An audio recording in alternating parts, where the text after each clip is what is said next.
افغانستان میں طالبان کی حکومت دو دھڑوں میں تقسیم ہو گئی ہے۔ قندھاری طالبان کو شکایت ہے کہ فوجی طاقت وزیر داخلہ سراج الدین حقانی کی زیر قیادت حقانیوں کے ہاتھ میں مرکوز ہے۔ دوسری جانب حقانیوں کو اعتراض ہے کہ قندھاری طالبان نے تمام سرکاری نوکریاں اپنے ہی لوگوں کو دے دی ہیں۔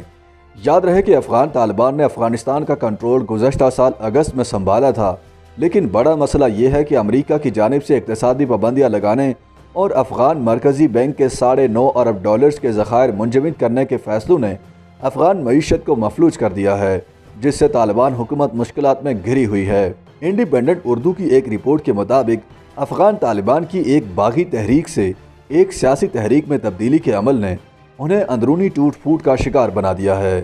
طالبان کے سخت گیر نظریاتی دھڑوں کی جانب سے حکومت کی مخالفت نے طالبان حکومت کو بھی مختلف دھڑوں میں تقسیم کر دیا ہے۔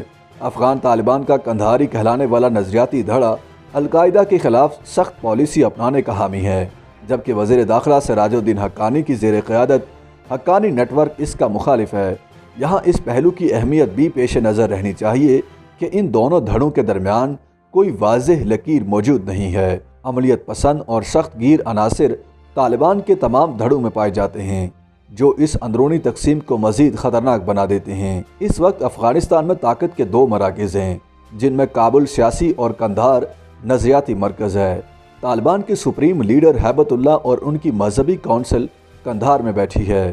ہیبت اللہ کی مذہبی کونسل کابل میں سیاسی رہنماؤں کے کسی بھی فیصلے کو ویٹو کر سکتی ہے۔ مثال کے طور پر مارچ میں طالبان کی کابینہ نے لڑکیوں کے سیکنڈری اسکول کھولنے کا فیصلہ کیا، تاہم طالبان کی کابینہ کو اس فیصلے کی وضاحت کے لیے قندھار کا سفر کرنا پڑا، جس میں مذہبی کونسل کو اس فیصلے پر تحفظات تھے۔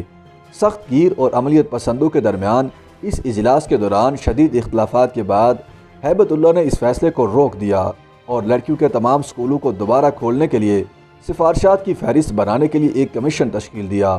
طالبان گروپوں کے درمیان دھڑے بندی، طاقت اور وسائل کی تقسیم کے معاملات کے گرد گھوم رہی ہے۔ اصل دھڑے بندی حقانی نیٹ ورک اور قندھاری طالبان کے درمیان ہے۔ قندھاریوں کو شکایت ہے کہ فوجی طاقت حقانیوں کے ہاتھ میں مرکوز ہے۔ دوسری جانب حقانیوں کو اعتراض ہے کہ قندھاری طالبان نے زیادہ تر سرکاری نوکریاں چھین لی ہیں۔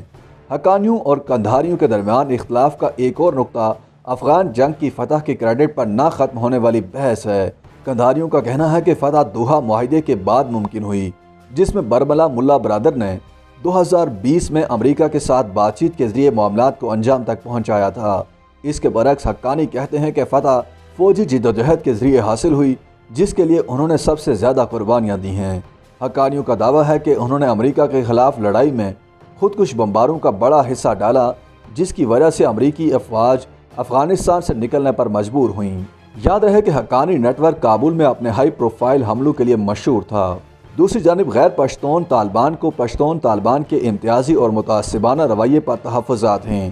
یہ بتانا ضروری ہے کہ طالبان حکومت کی 53 رکنی تمام مرد کابینہ میں 43 پشتون، 4 تاجک اور 2 ازبک اور ایک خواجہ، ہزارہ، نورستانی اور ترکمان ارکان شامل ہیں۔ طالبان میں جنم لیتی نسلی دراڑیں جون میں اس وقت نمودار ہوئیں جب ضلع بلخاب سے تعلق رکھنے والے واحد نسلی ہزارہ شیعہ طالبان کمانڈر مولوی مہدی منحرف ہو کر اپنے علاقے میں واپس چلے گئے اور اپنے سینکڑوں حامیوں کو متحرک کیا۔ اسی طرح فروری میں طالبان نے ایک بااثر ازبک طالبان کمانڈر مخدوم عالم کو معمولی کیس میں گرفتار کر لیا، جس نے صوبہ فاریاب میں فوری احتجاج کو جنم دیا۔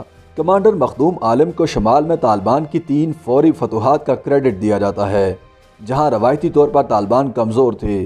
اگرچہ طالبان نے اقتدار پر اپنی گرفت مضبوط کر لی ہے، لیکن ان کی طرف سے ایک باغی تحریک سے سیاسی تحریک میں منتقل ہونے اور حکومت کرنے والے ادارے کی صورت اختیار کرنے میں تذبذب دکھائی دیتا ہے۔